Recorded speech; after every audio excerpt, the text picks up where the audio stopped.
And the boys are back. Second of two videos, college hardwood on Saturday. Two pretty good clubs. Louisville, one of the better defensive teams year in, year out under Coach Pitino, and one of the best defensive teams under Tony Bennett, the Virginia Cavaliers, Dave. Well, this is a fun matchup because Louisville seems to be coming on. Tremendous comeback against North Carolina last weekend, and they followed that up with a good performance as well. Did not have a flat spot, and so they're in good form right now. Actually, it's Virginia that's going through a little bit of a shaky period right now. But this is still, I think, a matchup that favors the Cavaliers just from a fundamental standpoint. Louisville, a team that doesn't shoot the ball real well, and you just don't get easy shots against Virginia with that pack line defense. I know they got broken down last week by who beat them? Duke. Duke came back in that game, and they had a few other games where they, just kind of faltered a little bit. But when this team focuses on defense, they're very, very tough to get good looks against. And a Louisville team that doesn't shoot the ball particularly well from outside, it might not be a good matchup for the Cardinals. There's a thing, too. And Montrezl Harrell, we know he's a beast. If he's able to make 60% from the free throw line, that bodes well for Pitino. Well, yeah, I really like this kid's a tremendous player, and he's improved his game tremendously from last year, where he was strictly an inside guy, and you looked at him and said, he's a hell of a dunker, good athlete, but 6'7" with that type of game doesn't translate very well to the NBA. This is why he made a really smart move coming back to college, because he's definitely expanded his package this year. He's never going to be a three-point shooter, but he can go out and hit 18, 20-footers now with pretty good regularity. And once in a while, he'll drop in a three as well. He just missed on the three at the end of regulation last week in the comeback game against North Carolina. So you've got Harrell that's just really coming on and becoming one of the superstars in college basketball. He needs to obviously have a very big game here against Virginia. Yeah, you talk about it because Louisville and Carolina ended up splitting. They should have split, but the two went the opposite way. Kind of crazy there. Louisville going to Virginia, and then they'll close out. Virginia will play at Louisville a little bit later. But this is going to be my free play. Going to go ahead, going to make it official.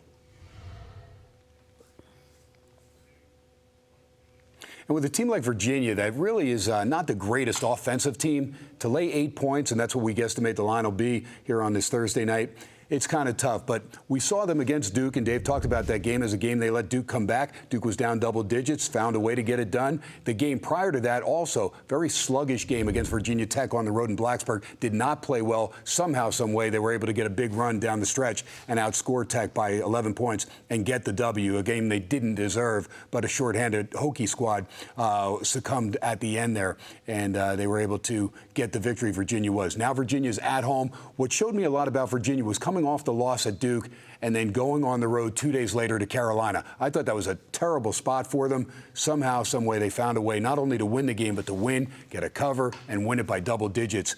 That's impressive. Carolina's challenge from the outside of Page, they really don't have much three-point shooting.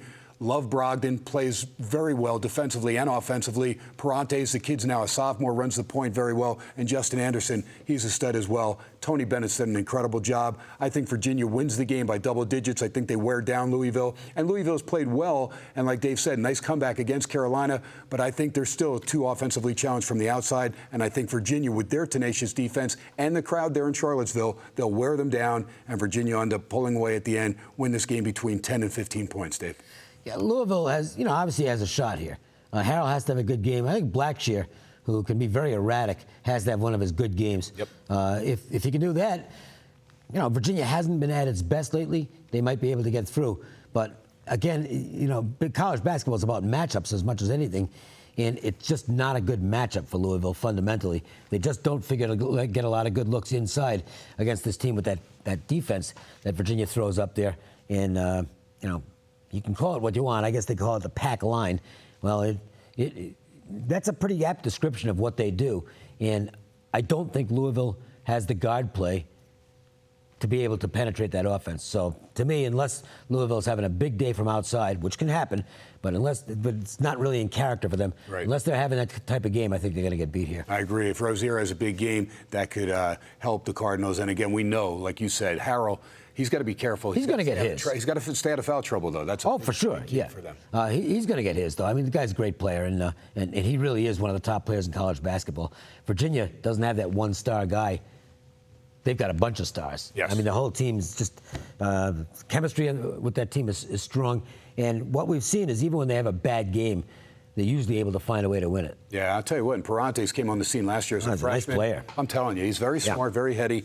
Got in the doghouse a little bit early with Tony Bennett, but he's back there running the show. He's got good size for a point guard, very smart for a young kid. And you're right, cohesively, they work it chemistry-wise as well. I mean, if you're looking for the one team most likely to knock off Kentucky, it's got to be Virginia. I think that I'm with you. Virginia, Wisconsin to me, because Wisconsin was there. Yeah, and Wisconsin, and Kaminsky's just having an unbelievable season for the Badgers. And I'll tell you what, they're a lot quicker than people think. Wisconsin. Nigel Hayes is the real deal, too. Well, yeah, you look at Wisconsin and they're a system team, not really that athletic. This Wisconsin team is, and they can run. So it's going to be very interesting to see what happens with them. They definitely have Final Four capabilities. There you go. And, of course, with Jackson going down, could be a blessing in disguise. We find out how good Koenig is right now. Jackson will be back prior to the tournament, hopefully, and a little more depth there for the Riddler, as I call him. He looks like Frank Gorshin, Bo Ryan, the head coach there for the Badgers. That's going to do it for us. Couple chalky plays, but Dave's going to go with Villanova. I'm going to go with Virginia, a couple V and Vs. See how that works out. We'll be back next week with a couple more hardwood plays from the collegiate ranks.